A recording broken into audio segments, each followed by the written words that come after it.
Wha Gwann, everybody. Today I'm in Montpellier, St. James, and we're checking out a place that has breakfast. They have lunch. If you want dinner, you can stop and get dinner. You can get fried chicken, brown stew chicken, ackee and saltfish, kidney, tripe and bean, cow foot, turkey neck, curry goat, curry chicken, right here on the side of the road in Montpellier.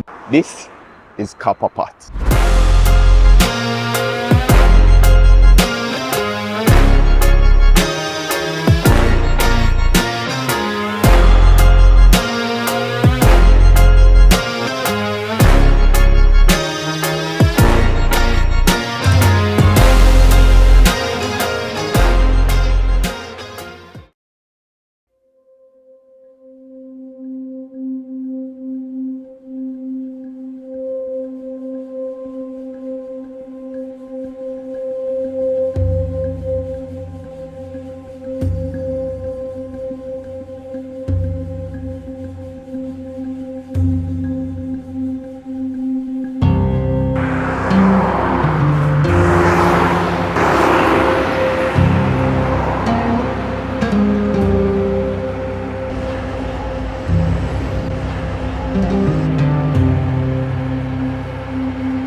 So they have a wood fire that cooks right on the side of the road, and as you're passing, you can see that wood fire. You can see what's on the wood fire, from the soup pot to different types of things that they have in the kitchen going on. It's right on the side of the road in Montpellier. If you're heading to Sablamar, it's on the left. If you're heading to Montego Bay, it's on the right. But once you walk in, the smell hits you. All of the food is on display, from the ackee and saltfish, the breakfast to the lunch. You can see everything, choose what you want. So now they're reeling out. This is what's going on the fire right there. That's heading straight to the fire. You literally have to use a push cart to bring it out.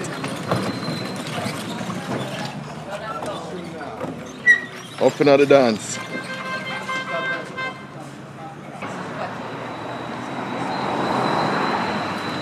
So what I'm going to do now is pack this in the fire. This is wood that's been chopped.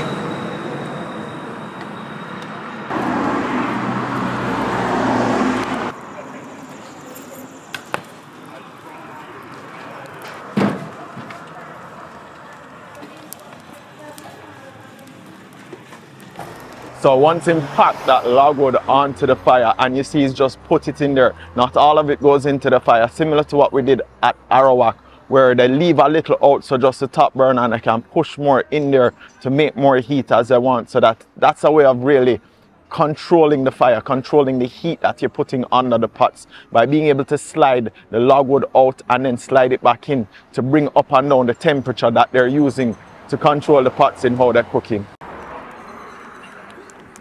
Is what that? Coconut powder. Coconut powder, okay, how I deal with that? Little rice in that? Rice in there. No, but rice you got cooking it? Yeah. Just adding some coconut powder and the seasoning in there for the rice. So you're creating that coconut milk mixture. What else in there? Just the peas and thing? Scallion. Pepper. Oh, you have the entire seasoning for the rice already? Everything gone in there one time? Everything. Let's make that boil and then put the rice in there. Oh yeah, they just flavor the pot now. Yeah. I put some more seasoning in there. Scallion and smell. Ooh, scallion smell good and fresh. We just added some scallion more seasoning to the pot so that it gets the flavor.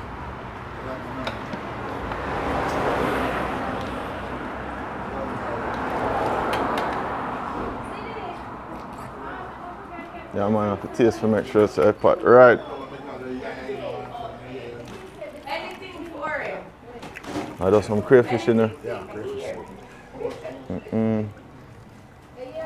Well, nice. Very good.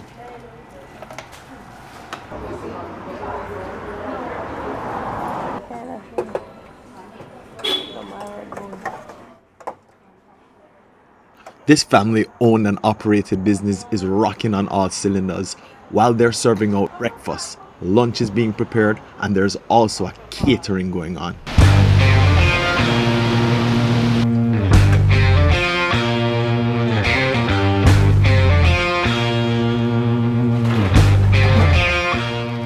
Fried chicken, home-style chicken, and rice and peas are just a few of the options.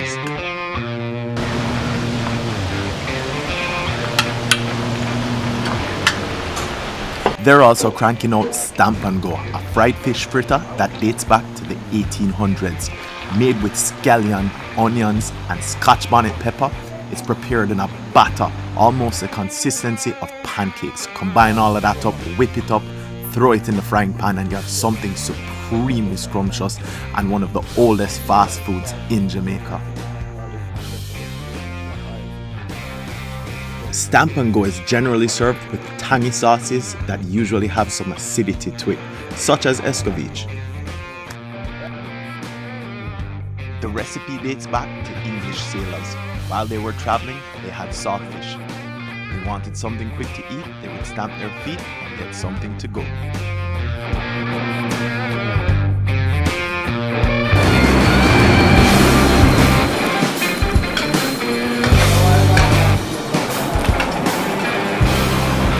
Hold on, there are more things I go on with it.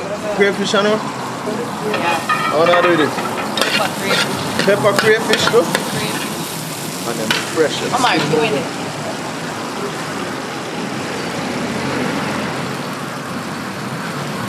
Hold on. I can't see it, my boss.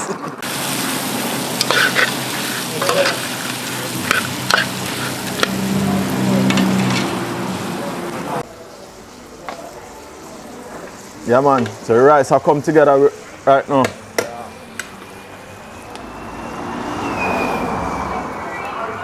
This is the heat that I'm dealing with right over me. But that rice, so when you put the coconut milk in, not a long cook. Woo! The heat coming like a hurricane of fire that just blazes up.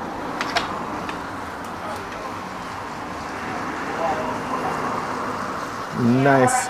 Going to take a little more time to get the separation, get some of that liquid out. The same, I'm walking already. And that me I tell you. Yeah, man. Look at that. Wow.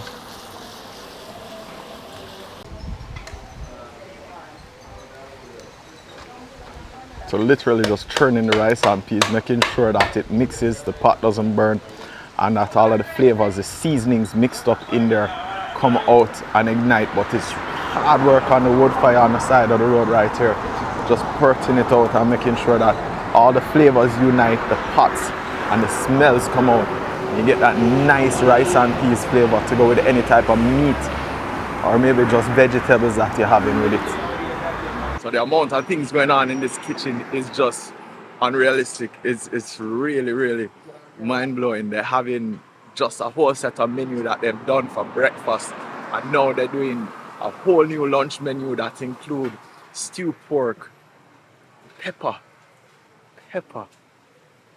crayfish soup.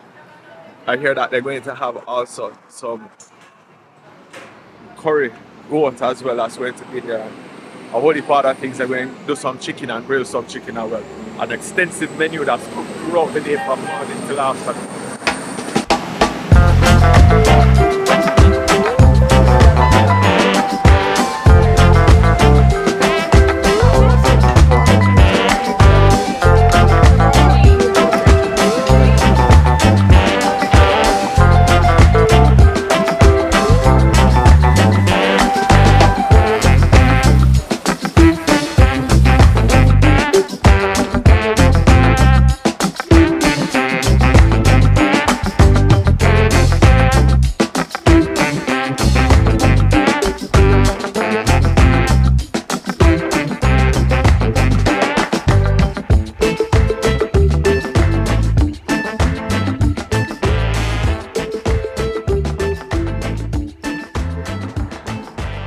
Powerful. Definitely hitting all the right flavor notes. Flavor profile is there. It's been cooked down for a while, so it's very soft, very tender. Falls apart right off of the bone, and what you're left with is just flavor and very nice heat from the Scotch bonnet pepper as well, along with the seasonings that you see hasn't even not just seasoned to the bone, but seasoned down into the bone as well. There's something in there And when you get in there, there's some seasoning in there and it's so flavorful.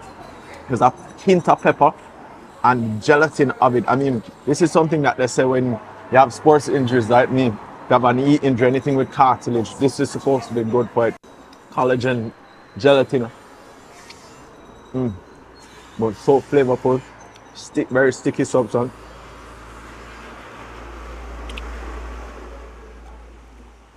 You just have to go in and work with it. So oxtail is a thing that used to be throughout Jamaica where you would go and you could get an oxtail. Nowadays, oxtail price skyrocket. This is ghetto oxtail. This is turkey neck that's been stewed down in the same way oxtail would have been cooked.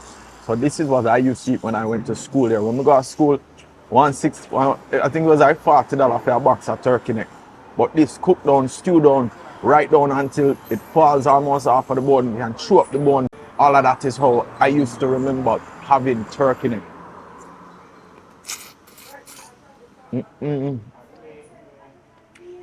Sweet, flavorful, very nicely seasoned right down to the bone again, and a little bit of heat in there. So you're getting a nice sense of sweetness, a sense of heat, and the flavors of the turkey itself is cooked down so that it mimics oxtail flavors. The meat itself is almost very similar to the oxtail when you cook the oxtail down off of it, and the strands tend to divide and provide some separation off of the bone. So once you see those like this, the meat comes off of it like that. Not like that oxtail once it's stewed down, cooked down. One of my favorite things, not just for breakfast, I'll have this for dinner, lunch, anytime. Any type of meat that you cook close to the bone is going to have tremendous flavor because that bone packs all of that flavor in there. Once the lower or you lengthen the cooking process, the longer it takes, the slower you go, the more of that flavor comes out.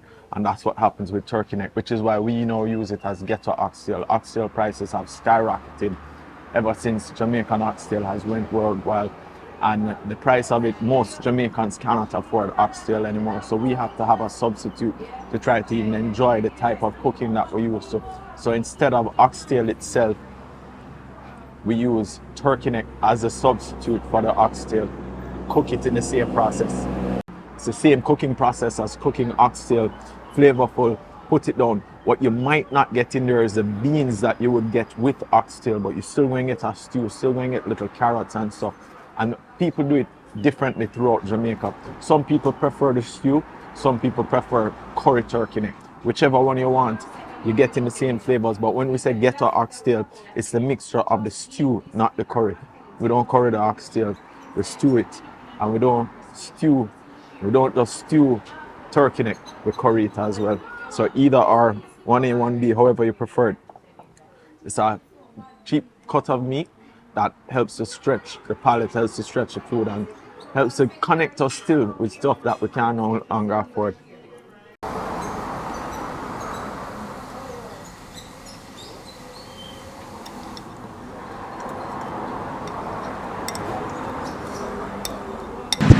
Throughout the Caribbean and different islands, you have, some people call it chicken curry. It's curry chicken. We call it curry chicken, so it's curry chicken. So you have curry chicken, but a lot of the places are places that you're not going to get chicken back. Chicken back is like a staple in Jamaica. We actually have to import chicken back because of the price of it. The cost of it is effective where people can have a flavorful meal. And chicken back is no different. And you add that curry sauce with all of that flavor and those fresh ingredients that have been cooked down in the curry sauce before to bring out an exhumed flavor. It really hits home and hits right to where Jamaica really is, where curry chicken back, this half to have pepper in there. One thing with curry with meat, and especially chicken back, half a pepper it up because curry needs a flavor, curry needs to burn, but it also needs the onions, the scallion. Some people use ginger in there, some people add them thyme. But once you add all of that in there and produce this, it better have pepper.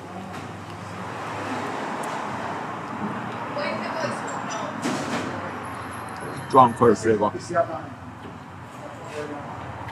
Very nice. Not sure if it's a bit of a curry. It's your house curry, but the chicken back is just a bone of the chicken cut right down the center separating half of the chicken and the other half. And once you're left with that back, that's what's cooked down in here. So you tend to get a little rib. You can see that I have a little neck as well. But very good flavor. Hint of pepper, not a lot of pepper flavor. You're getting that burn in there, but you're not getting an overpower curry burner. Hot. But the curry is really good actually. I would love to see what they do with the goat. Waiting on the goat. Everything has been so well seasoned. And that's something I really enjoy. The seasoning that they put in here, everything has a little hint of pepper, a good flavor, and good cooked on right around a farming community. So anything that you're getting should be fresh ingredients.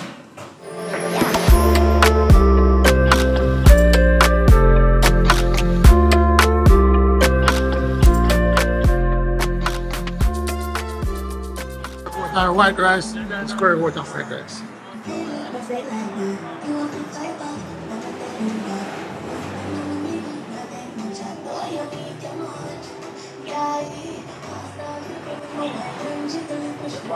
Good.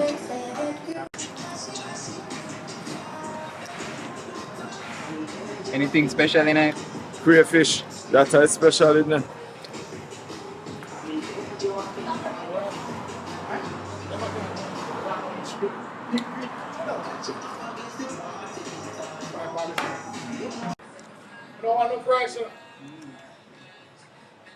Thick and rich, very hearty, and you have the crayfish in there as well, and it cooked on with peas and food.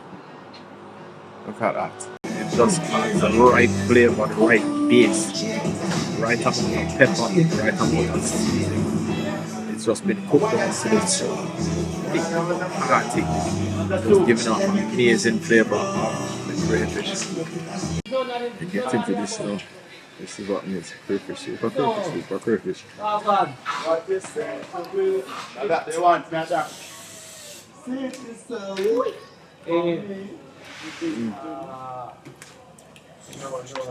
Juicy flavor, meat. Try soup. Do you want crayfish? Try the crayfish. The curry, much like the curry before, bathed in flavor. It's just infused with all of that spices that they put into the oil, into the curry while it was burning. When you put the scallion, the pepper, the thyme, all of that in there, the onions, and let it burn, then you get this. This is the curry that's coming out here, and it's good. It's cooked till it's almost butter. It just melts away in your mouth when you're having it, and it pairs extremely well with this piece of roti. So when you just put it on there, it's almost like a curry. I don't want to include the two cultures, but it's like a curry taco.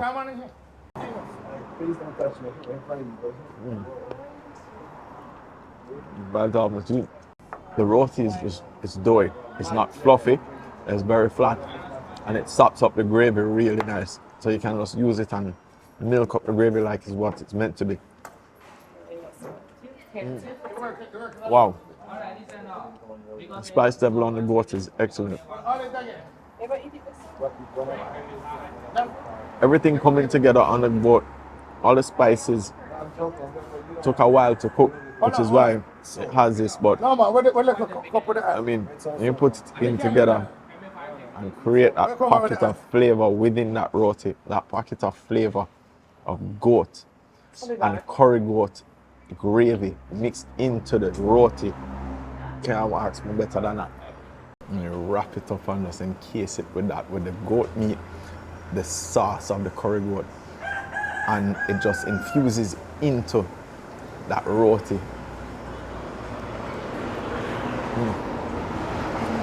That's what you're looking for. You get a little crunch off of the roti as well. But tender. Perfect balance to get the curry gravy down into it, but not that it's going to soak it up and then it's going to become soggy. By the time you eat this, it's perfect. By the time you eat, you have another 6 hours in a pot. I have one more piece before you go. I'm so full.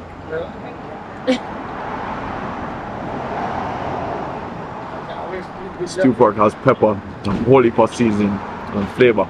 Not as sweet as the other stews that we had, such as the oxtail but it's cooked down and cooked down well. You have a little bit of that hint of that smoky flavor coming off of the logwood that infused the pot with the smoke that we saw earlier. But it's really seasoned nice pepper flavor, and then I don't even put it yet with the roti. So awesome time, awesome experience, just being right next to the road where you can just pull up, get some really nice food, really nice seasoned food, and just have a nice chill vibes. You stop, you pull in, you get a soup, you get a food. Just a really nice experience here at Copper Pot. So until next time, as always, one love, big up.